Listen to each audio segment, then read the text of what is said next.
मित्रांनो, तुमचं पुन्हा एकदा GB स्टोरी टेलर या यूट्यूब चॅनलवर स्वागत आहे. आजच्या आपल्या गोष्टीचं नाव आहे पूजा. लेखक राहुल साळवे. पण गोष्ट सुरू करण्याआधी जर कोणी या चॅनलवर पहिल्यांदाच आलेले असाल तर त्यांनी ह्या चॅनलला सबस्क्राईब करायला विसरू नका. चला तर मग अजिबात वेळ न घालवता गोष्टीला सुरुवात करूया.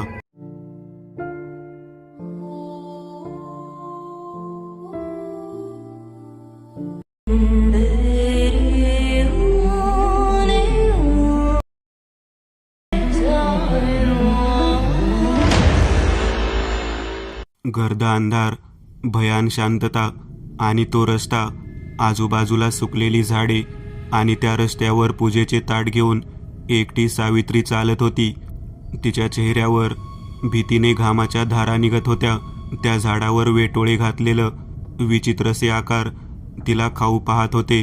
तरीही सावित्री चालत होती. तो महाभयानक रस्ता पृथ्वीवरचा वाटत नव्हता. तो सुटलेला दर्प विचित्र अशी जाणीव करून देत होता.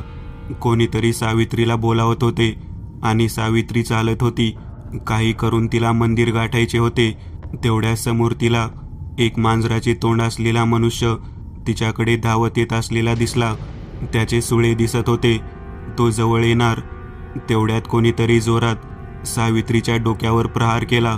सावित्री ओरडली आणि अंथरुणात उठून बसली. स्वप्न होतं ते. काय घाबरली सावित्री. तिने आजूबाजूला पाहिलं. सोपानराव, तिचे पती, तेही जागेवर नव्हते. ते तर नेहमीचेच होते. एवढा मोठा वाडा, 30 माणसांचे कुटुंब, सोपानसारखा देखणा पती. पण तरीही सावित्री खुश नव्हती. कारणही तसेच होते. सावित्री बेलवाडीच्या गणपत शेतकऱ्याची मुलगी, अगदी गरीब घरातली. गणपत आणि मालती या जोडप्याची ती एकुलती एक लेक. दोघेही खूप कष्ट करणारे आणि सुखी राहणारे जोडपे. सावित्री पण आपल्या आईबाबांच्या आज्ञेत राहणारी, पण कष्टाच्या बाबतीत ती पण कमी नव्हती. आपल्या आईबरोबर नेहमीच कामाला पुढे असायची. जेमतेम 10वी शिक्षण झालेली सावित्री आता वयात आली होती. तिचा कमनीय बांधा, लांब सडक केस, गोल चेहरा, बदामी ओठ आणि ते चालणे बोलणे अस्सल गावरान असलं तरी एखाद्या मॉडेलला लाजवेल अशी सावित्री होती. स्वभावाने ही खूप गुणी मुलगी. या सावित्रीची महादेवावर अपार श्रद्धा. सकाळी आंघोळीनंतर मनोभावे ती गावच्या देवळात जाऊन पूजा करायची. आपले सुख दुःख सर्व महादेवाजवळ प्रकट करायची. तुझी साथ कधी सुटू नये असे नेहमी म्हणायची. गणपतला आपल्या पोरीचा नेहमी अभिमान असे आणि तितकीच चिंता. पोरगी वयात आलेली, कसे होणार या पोरीचे. अचानक एके दिवशी आडगावच्या पाटलाचा एक सांगावा एक माणूस घेऊन आला की तुझी पोरगी माझ्या धाकट्या मुलाला पसंत आली. त्याने एका जत्रेत तिला पाहिले. तर कधी येऊ आम्ही घरी. गणपतला काय बोलावे काही समजत नव्हते.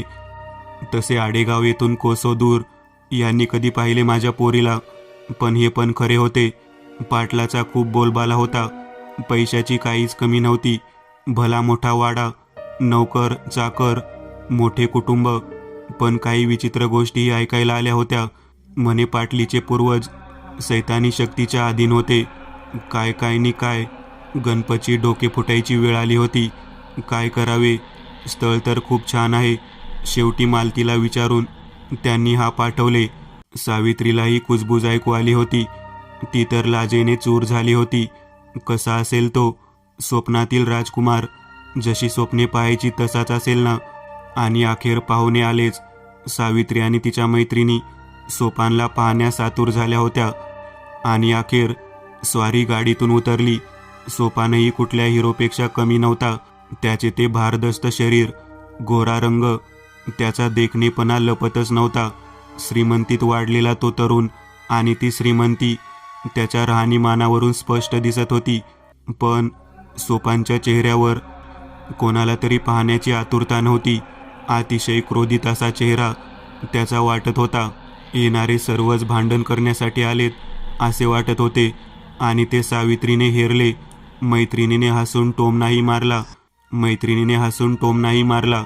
सावित्री, जरा जपून. स्वारी, जरा रागीट दिसते, पण तुझ्या पुढे कोणीही पागळेल. चल काहीतरीच. सावित्री लाजून बोलली. पाटलांनी लवकर काय तो मुहूर्त काढला. मुलींशिवाय एक पैसाही नाही घेतला. आपल्या परीने गणपतने लग्न लावून दिले. सावित्री सासरी जाताना खूप रडली, पण रस्त्यात आल्यावर नवी स्वप्ने पाहू लागली. आपले घर, इतकी माणसे, सर्वांना आपण खूप प्रेम करू. आपले आयुष्य आजपासून आपल्या घरासाठी, धन्यासाठी सोपानसारखा जोडीदार मिळाला. सावित्री मनोमन सुखावली होती. अखेर सावित्री वाड्यात आली. तिला वाटले सर्व गाव जमा झाले असेल. गावात मोजकीच माणसे दिसत होती, पण रस्त्यात कोणी पाहतही नव्हते. सर्व आपापल्या कामात मग्न होते. घरची सोडली असता स्वागतासाठी कोणीच नव्हते. वाडाही गावापासून खूप दूर. मंडप नाही, सजावट नाही, काहीच नाही. थोडे बहुत रीतिरिवाज झाले. प्रथम सर्वात वरिष्ठ सोपानचे आजोबा बाबाजी यांचे दर्शन घेण्यात आले. आपल्या काळ्या मांजरीला घेऊन समोरच्या खुर्चीत बसलेले बाबाजी वृद्ध तर होतेच, पण त्याचा चेहरा केवढा करारी. सावित्री नमस्कार करून बाजूला उभी राहिली. सुनबाईंना पूजेचे समद समजावून सांगा, असे भारदस्त आवाजात बाबाजी बोलून आपल्या काळ्या मांजरीला घेऊन निघून गेले. पूजा? कसली पूजा? सावित्रीने विचारले. सर्व सांगते तुला, तू आधी आपल्या खोली जा, दमले असशील, सासूबाई म्हणाल्या. जो तो आपल्या खोलीत गेला. सोपान सावित्रीला घेऊन गेला. सोपानच्या चेहऱ्यावर त्रास आणि राग याशिवाय काहीच दिसत नव्हते. अहो, कसलीही पूजा? सावित्री जरा दबकून म्हणाली. आईला विचार, सांगेन तुला सर्व. असे बोलून सोपान गेलाही बाहेर. सावित्री विचार करत बसली. तिला कंटाळाच येत होता. होता होता रात्र झाली. सोपानही आले नव्हते. थोरल्या जावेने जेवणाचे ताट खोलीतच दिले होते.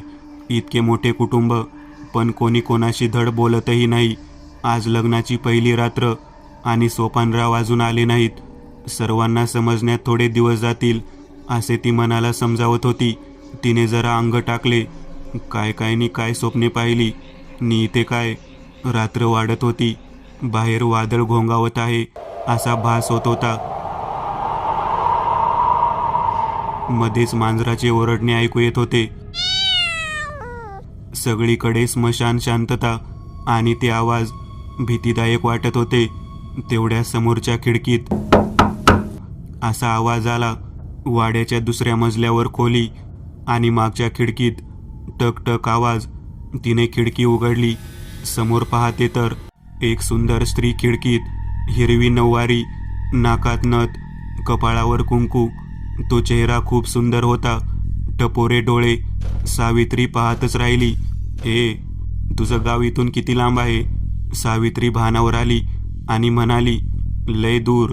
आता निघाले तर चालत जायला 2 दिवस लागतील. जा मग, पळ आताच, ती स्त्री म्हणाली. तेवढ्या दरवाजेवर कोणीतरी आलेले तिला दिसले. सोपान असतील म्हणून धावत गेली. तिने दरवाजा उघडला. हो, सोपानच होता. एवढा उशीर, आणि तू झोपली नाहीस? सोपान रागातच बोलला. अहो, तिकडे एक बाई. तिने पाहिले तर खिडकीत कोणी नव्हते. खिडकीत बाई? खिडकी दुसऱ्या मजल्यावर आहे. काही बरळतेस? आणि त्याने अंग टाकले. सावित्री त्याच्या जवळ गेली. दूर हो. पूजा झाल्याशिवाय काहीच होणार नाही, असा नियम आहे. खाली झोप तू. अहो, कसली पूजा? येथे मला साधा देवाराही दिसला नाही. कधी करायची पूजा? ओरडू नको. येथे फक्त आपल्या कुलदेवतेची पूजा करायची, दुसऱ्या कोणत्याच देवाची नाही. बाकी माहिती आई सांगेल. झोप आता. वैतागून सोपान बोलला. देवा महादेवा, काय झाले हे? तुझी पूजा पण नाही करू शकत मी. कसे घराणे आहे हे? काहीसे वैतागून सावित्रीही झोपली. सकाळ झाली. सावित्री उठली. सोपान आधीच उठून कुठेतरी गेला होता. सरळ स्वयंपाकघरात गेली. तेवढ्या सावित्रीची सासू आली. अगं, नवी नवरी आहेस तू, आराम कर. पूजा झाल्यावर मग काम कर. पूजा कसली पूजा? सावित्री मनातल्या मनात म्हणाली. सावित्रीला त्या वाड्यात कोंडल्यासारखे वाटत होते. नेहमी काहीतरी जळाल्यासारखा वास येत होता. प्रत्येकाला वेगळी खोली होती. बाबाजींच्या खोलीमध्ये जाण्यास परवानगी नव्हती. सावित्री थोड्याच दिवसात त्या माणसांना ओळखले होते. सर्व कसे खूप प्रेम करायचे, पण का कोण जाणे तिला सर्व नाटकी वाटायचे आणि ती देखील तितकी बोलायची. तिला वेगवेगळे भास व्हायचे त्या घरात. तीच नाही तरी कित्येक माणसे राहायचे असे तिला वाटायचे. काही भिंतीवर मांजरासारख्या प्राण्यांची चित्रे काढली असायची.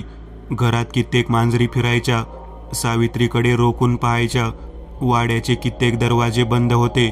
घरात रोज मटण शिजायचे आणि एखाद्या राक्षसासारखी सर्व त्यावर तुटून पडायची.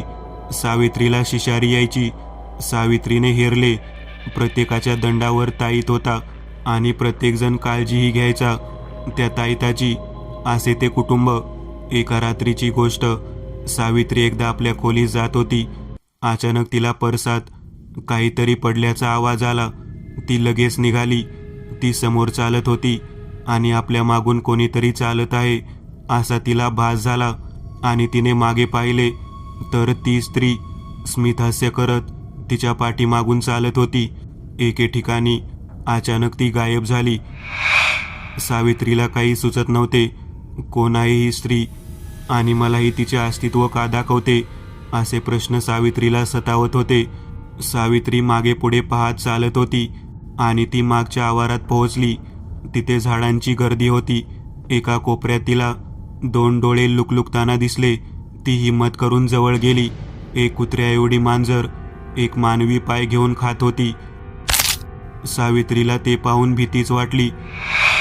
सावित्रीला पाहताच ती मांजर तो पाय घेऊन तिथून निघून गेली. शी, काय हे? असे कसे होऊ शकते? काय घडतंय हे? येथे माणसापेक्षा मांजरांचे राज्य आहे असे वाटते. असे 10 दिवस लोटले. नेहमी तेच. सावित्रीला सर्वच नको वाटत होते. असे वाटत होते की पळून जावे इथून. सोपान कधीही यायचा. सासूबाई तेवढ्या बोलायच्या आणि आता तर सावित्रीला स्वप्न पडायला सुरुवात झाली होती. अशी भयानक स्वप्ने जी आज पडले होते. उद्या पूजेचा दिवस. उद्या काय होणार होते? रात्री सर्व कामे उरकून झाल्यावर नेहमीप्रमाणे सावित्री पहोडली. तेवढ्या सावित्रीची सासू आली. सावित्री सावरून बसली. सासूबाई आल्या आणि जवळ बसल्या. सावित्री, उद्या पूजा आहे बघ. जरा धीराने काम घे. हो आई, पूजाच तर आहे ना, एवढे काय त्यात? हो ग, पण ही पूजा आपली सामान्य पूजा नाही. ती मध्यरात्री करावी लागते आणि येथे असा नियम आहे की लग्न होऊन घरात आलेल्या स्त्रीने पहिले ती पूजा करावी. बघ ना, हे सारे वैभव त्याला संतुष्ट ठेवूनच मिळाले. सासूबाई म्हणाल्या. त्याला म्हणजे कुणाला सासूबाई? सावित्री मध्येच बोलली. अगं, म्हणजे आपले कुलदैवत ग. पूजा झाल्यावर तुलाही असा ताईत मिळेल.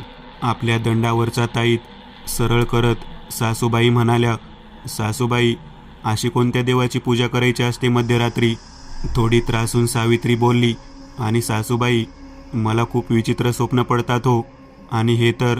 सावित्री मध्ये सांगत सुटली. अगं हो, सर्व ठीक होईल. सर्व प्रश्नांची उत्तरे तुला मिळतील. एकदा पूजा झाली की संपले मग सगळे. आणि हो, हा अंगारा उशाशी ठेव. तुला स्वप्न नाही पडणार. बाकी उद्या सांगते तुला. झोप आता. प्रेमाने हात फिरवत सासूबाई निघून गेल्या.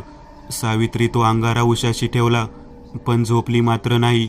अशीच ती तळमळत होती. सोपानरावांचा पत्ता नव्हता आणि तिला झोपही लागत नव्हती. रात्री 12चे टोल पडले आणि सावित्रीला किंचाळण्याचा आवाज येऊ लागला.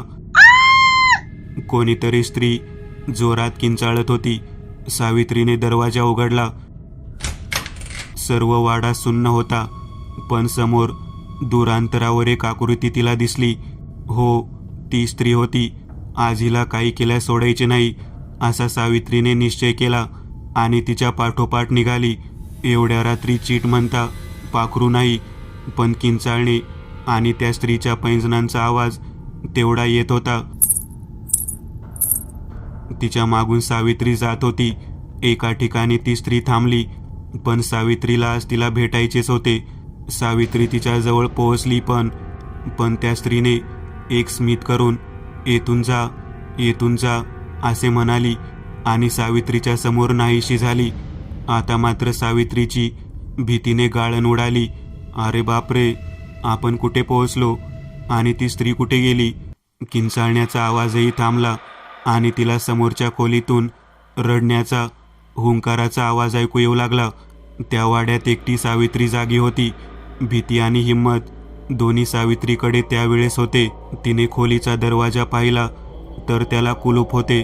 जवळच असलेली दगड उचलून ती कुलूप तोडू लागली. आवाज तर होत होता, कोणी उठेल याचीही भीती होती. अखेर जीर्ण असल्याने कुलूप तुटले. घाबरत तिने दरवाजा उघडला. आज सर्व अंधार. रडण्याचा आवाज येत होता.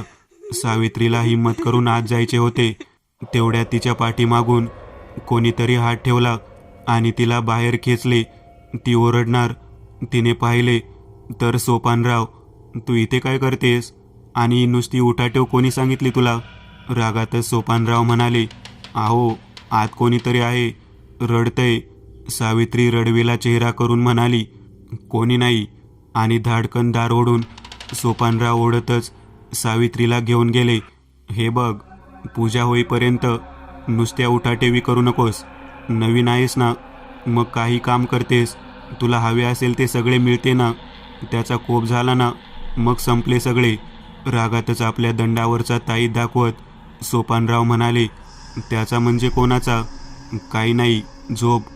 सोपानरावने तिला गप्प केले. धुमसत सावित्रीने अंग टाकलं, पण तिला त्या खोलीचा, त्या स्त्रीचा विचार येत होता. काय आहे हे सगळे?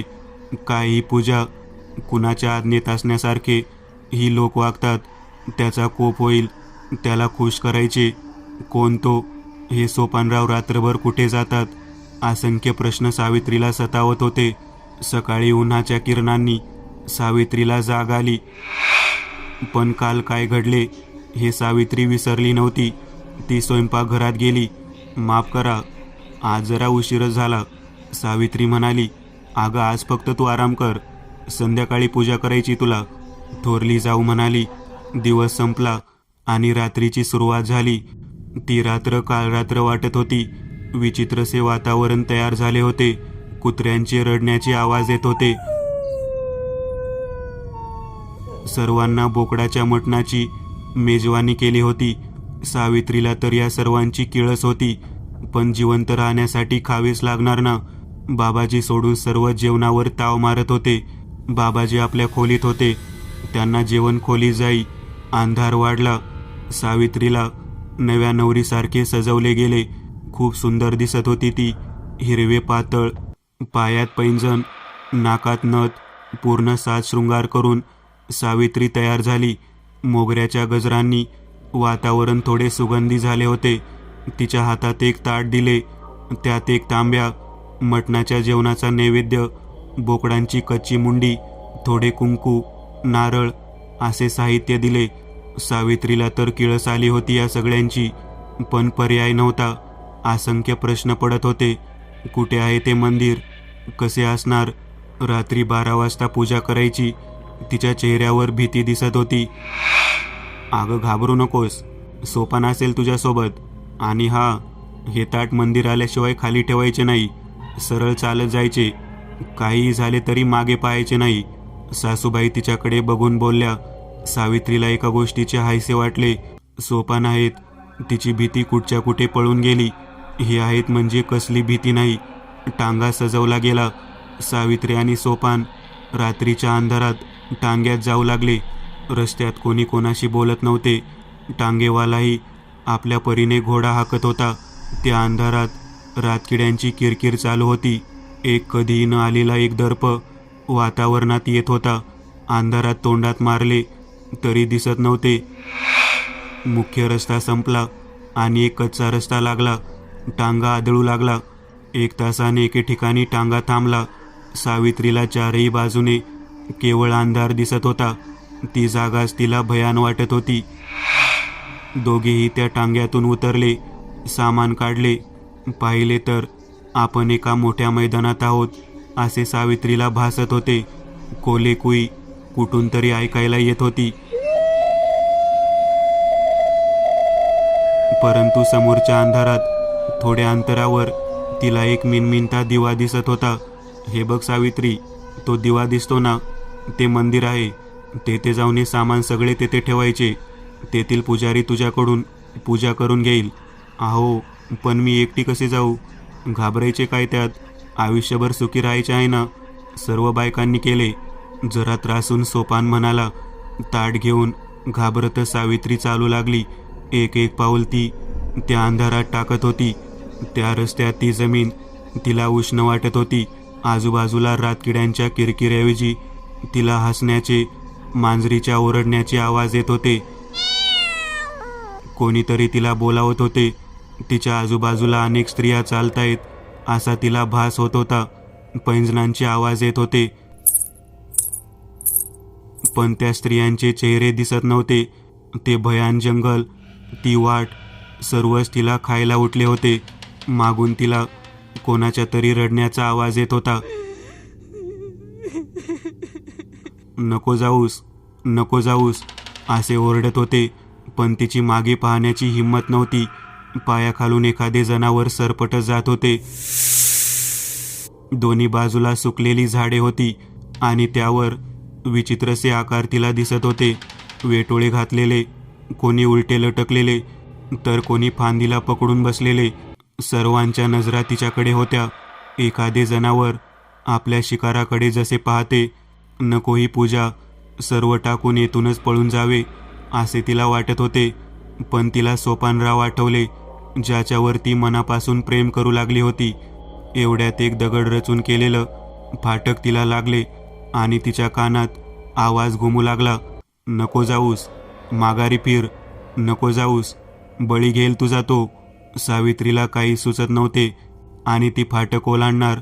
तेवढ्यात कोणीतरी तिच्या पाठीमागून जोराचा फटका दिला आणि ग्लानी येऊन ती तिथेच पडली. सावित्रीला जाग आली आणि तिने डोळे उघडले तर ती एका छोट्याशा झोपडीत होती. आजूबाजूला कोणीच नव्हते. पक्ष्यांची चिवचिव तेवढी ऐकायला येत होती. तिने आजूबाजूला पाहिले व उठण्याचा प्रयत्न केला, पण डोके खूप दुखत होते. आजूबाजूला तिने पाहिले तर काही झाडपाल्याची औषधे होती. बाजूला शंकराची पिंड होती, तिच्यावर फुले ठेवली होती. कसेबसे सावित्री उठली आणि तिने पिंडीला नमस्कार केला. कालचे तिला सारे आठवत होते. पूजा झाली नाही, सोपान कुठे आहेत, कोणी मारले मला, कित्येक प्रश्न. सावित्री तशीच उठून बाहेर आली. कोणी आहे का म्हणून आवाज देऊ लागली. तेवढ्यात एक बुजुर्ग स्त्री काठी टेकत टेकत बाहेरून येताना दिसली. ती पूर्णपणे वाकली होती. केसांच्या पांढऱ्या जटा दिसत होत्या. एक जुने फाटके तुटके लुगडे घातले होते. अनवाणी चालत ती म्हातारी झोपडीकडे येत होती. अनवाणी चालत ती म्हातारी झोपडीकडे येत होती. तिच्या हातात झाडाची पाने होती आणि 2-3 फळे होती. सावित्री धावत जाऊन त्या स्त्री समोर उभी राहिली. अहो, कोण तुम्ही? मी इथे कशी? माझी पूजा. शांत राहा जरा. त्या स्त्रीने आपली मान वर केली. बापरे, केवढी भयानक ती. काळा चेहरा, ते डोळे. कित्येक दिवस आंघोळ नव्हती केली. जाडसर ओठातून काळे पिवळे दात बाहेर आले होते, पण चेहरा केवढा करारी. सावित्रीला किळस आली. तिने दोन्ही हातांनी आपला चेहरा झाकून घेतला. तिने सावित्रीचा हात पकडला आणि तिला झोपडीत घेऊन गेली. चल, सगळं सांगते तुला असे बोलूनही गेली. सावित्री तिच्यासोबत गेली. तिने शांतपणे सावित्रीला बसवले आणि घरातून एक पेटी घेऊन आली. त्या पेटीतून एक सुंदर मुलीचा फोटो काढला आणि सावित्री समोर धरला. हिरवे पातळ, डोक्यावर पदर, नाकात नथ आणि एक स्मितहास्य असा तो फोटो होता. तो फोटो पाहताच सावित्री ओरडली. हिला मी पाहिलंय खूप वेळा, माझ्याच घरात. माझ्याशी बोललीही. अगं मुली, काय वेडीबिडी झाली काय? ही माझी नात काशी, आणि ती कवाच्या दुनियेतून गेलीये काय? सावित्री आश्चर्याने म्हणाली. हो मुली, तुझ्या सगळ्या प्रश्नांची उत्तरे मी देते. ऐक ही कथा, म्हणजे कळल तुला सगळं. आडेगाव हे खूप वर्षापासूनचे एक गाव. अगदी सर्व गरीब लोक, आपली शेती, जनावरे पाळून त्यावर आपला उदरनिर्वाह करणारे, पण खूप सुखी गाव.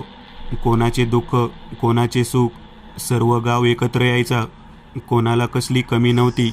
एकमेकाला मदत व्हायची आणि सर्व आनंदात राहायचे. पण या आनंदाला कुणाची नजर लागली?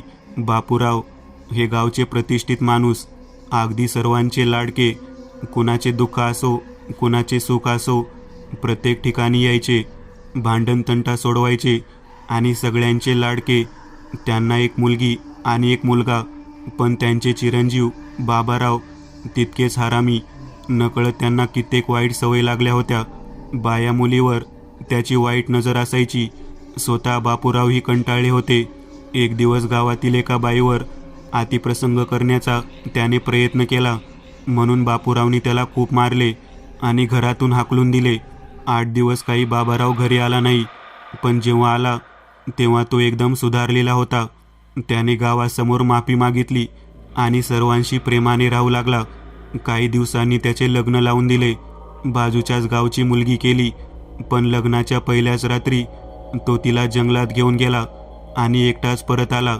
विचारले असता ती व्याभिचारी होती, पळून गेली असे बोलून गेला. पण बापूरावांना संशय आला. जाताना पण त्याला त्यांनी विचारले नव्हते.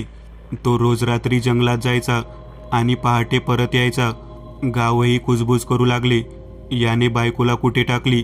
एक दिवस त्याच्या नकळत बापूराव त्याच्या मागे मागे गेले आणि बाबारावची करामत पाहून त्यांची पाचावर धारण बसली. बाबारावच्या पाठीमागे ते एका मंदिरात पोहोचले. ते एक जुने जीर्ण दगडी मंदिर होते. समोर एक भयानक सैतानाची मूर्ती होती आणि त्यांची पूजा चालली होती. तो मांत्रिक काहीसे मंत्र पुटपुटत होता. बाबाराव एका मांत्रिकासोबत काळी जादू शिकत होता. समोर यज्ञ पेटला होता आणि तो मांत्रिक त्यात काही वस्तू टाकत होता. काही भयानक चेहऱ्याची माणसे तेथे बसली होती आणि बाबारावही होता. एक स्त्री, अर्थात बाबारावची पत्नी, तिला हातपाय बांधून तेथे अडकवले होते. सर्व विधी झाल्यावर एक भयानक काळे जनावर आले, ज्याचे डोळे लाल होते. त्याच्या तोंडातून सुळे बाहेर आले होते. क्षणाचाही विलंब न लावता त्याने त्या स्त्रीला आपल्या तोंडात पकडून आत घेऊन गेला. इतकं भयानक दृश्य त्यांनी कधीच पाहिले नव्हते. बाबारावने चक्क आपल्या बायकोचा बळी दिला होता आणि त्या बदल्यात त्या मांत्रिकाने एक काळी मांजर दिली. जोपर्यंत ती काळी मांजर आहे तोपर्यंत त्याला कसलीच कमी पडणार नाही असेही सांगितले. हा, पण यापुढेही घराण्याची पहिली विवाही स्त्री त्या सैतानाला बळी दिली जाईल असे वदवून घेतले. हे सर्व बापूरावांना सहन झाले नाही, पण ते त्याचा सामना करू शकत नव्हते, कारण बाबाराव एक वाईट शक्तीच्या अधीन झाला होता. त्याला मारणे सहज शक्य नव्हते. बापूराव घरी आले आणि सर्व हकीकत मला सांगितली. मी दुसरी तिसरी कोणी नसून त्यांच्या घरची मोलकरीण होते. मी माझ्या मुलीसोबत राहायचे.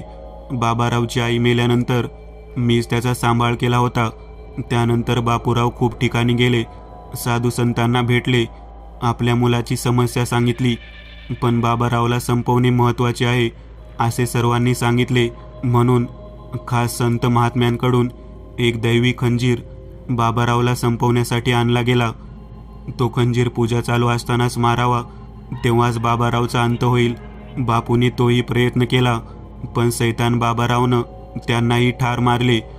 बाबारावनं दुसरे लग्न केले, आपला वंश वाढवला. तेथून त्यांची ती परंपरा सुरू झाली.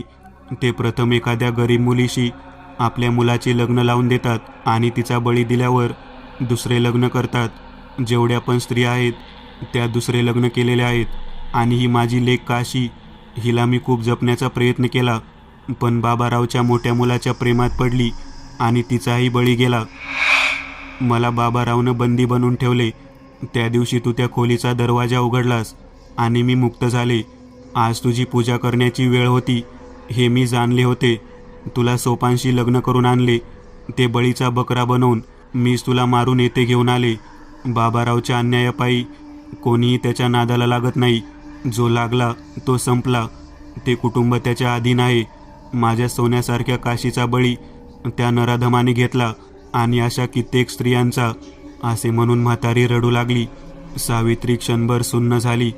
तिला सगळ्या प्रश्नांची उत्तरे मिळाली होती, पण आता रडायचं नाही तर लढाईची वेळ होती. आता सुरुवात कुठून करायची ते सावित्रीला कळत नव्हते. त्या स्त्रीचा निरोप घेऊन सावित्री निघाली. तिचा आशीर्वाद घेतला. मुली, जरा जपून ग, माझा आशीर्वाद आहे तुझ्या पाठीशी. काही गरज लागली तर नक्की सांग, असे ती म्हणाली. सावित्रीने निरोप घेतला. ती तडक वाड्याकडे निघाली. मजल दर मजल करत, अंदाज काढत ती वाड्याजवळ आली. आपण किती दिवस बेशुद्ध होतो हे पण तिला माहीत नव्हते. ती वाड्याजवळ आली तर तिला वाडा पूर्वीसारखा दिसत नव्हता.